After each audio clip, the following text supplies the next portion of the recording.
حافظ محمد یوسف صاحب کو دعوت دیتا ہوں کہ وہ آئیں اور اپنے خیالات کا اظہار فرمائیں۔ حافظ محمد یوسف صاحب۔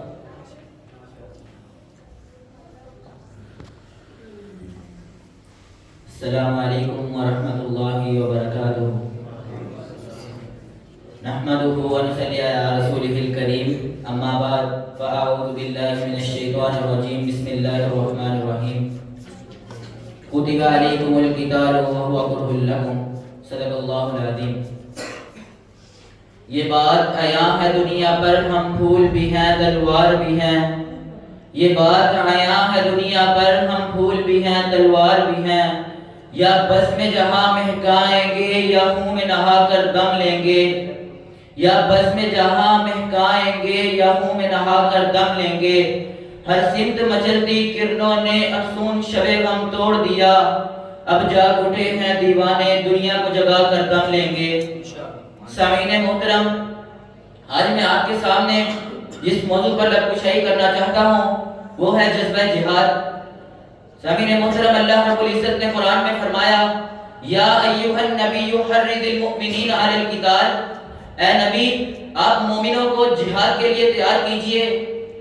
اے نبی آپ مومنوں کے اندر جہاد کا جذبہ پیدا کیجئے، جہاد کی محبت پیدا کیجئے۔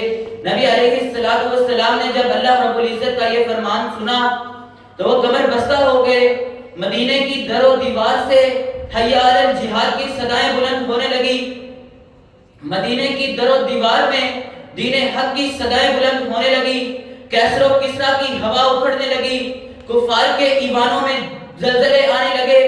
سامعین محترم، نبی علیہ السلام نے اللہ تعالیٰ کے اس کلمے کی بلندی کے لیے کبھی بدر کے میدانوں میں، کبھی احد کے تپتے ریگستانوں میں، کبھی خندق کی غاروں میں، کبھی خیبر کے نخلستانوں میں کفار کے اعیانوں کو ملیامیٹ کرتے چلے گئے۔ نبی علیہ السلام نے اللہ تعالیٰ سے سوال کیا، اے اللہ کب تک جہاد کرنا ہے؟ عرش سے آواز آئی، وَقَاتِلُوهُمْ حَتَّى لَا تَكُونَ فِتْنَةٌ وَيَكُونَ الدِّينُ كُلُّهُ لِلَّهِ۔ آپ اس وقت تک جہاد کیجیے جب تک کفر کا نام و نشان نہ مٹ جائے اور جب تک پورا کا پورا دین اللہ کا ہو کر نہ رہ جائے۔ سامعین محترم، نبی علیہ السلام نے جب یہ پوچھا کہ اے اللہ جو تیرے راستے میں شہید ہوگا، جو جہاد کرتے کرتے تیرے راستے میں قتل کر دیا جائے گا، اسے کیا ملے گا؟ اللہ رب العزت نے آگے سے فرمایا، اسے میرا دیدار نصیب ہوگا، اسے میرے عرش کا سایہ نصیب ہوگا، اسے جنت نصیب ہوگی۔ نبی علیہ السلام نے جب یہ بات سنی تو ان سے رہا نہ گیا، فرمایا لَوَدَدتُّ أَنِّي أُقْتَلُ فِي سَبِيلِ اللَّهِ ثُمَّ أَحْيَا ثُمَّ أُقْتَلُ ثُمَّ أَحْيَا ثُمَّ أُقْتَلُ ثُمَّ أَحْيَا ثُمَّ أُقْتَلُ۔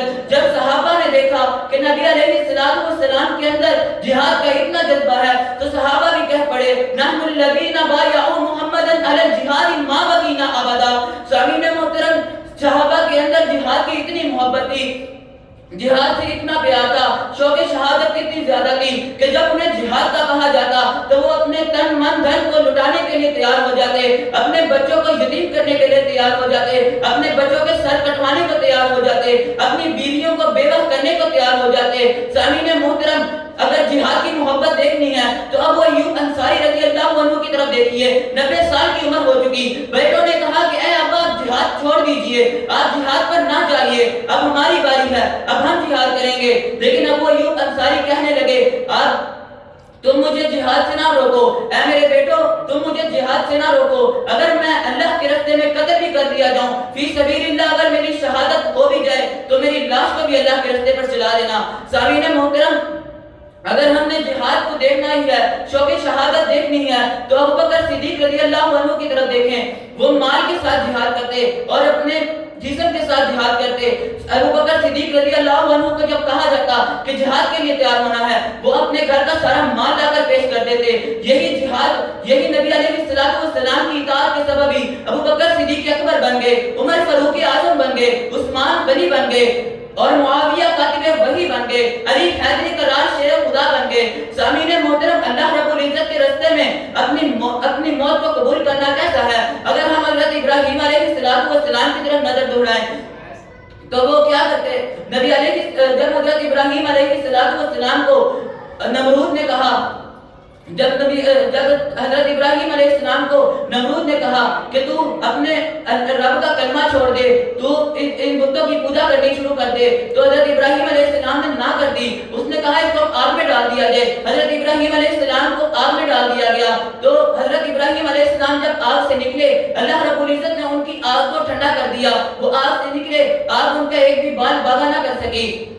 پھر آخر میں شاعر نے کیا خوب کہا ہے، شہادت ہے مطلوب و مقصود مومن کو، شہادت ہے مطلوب و مقصود مومن کو، نہ مال غنیمت نہ کشور کشائی ہو، نہ مال غنیمت نہ کشور کشائی ہو.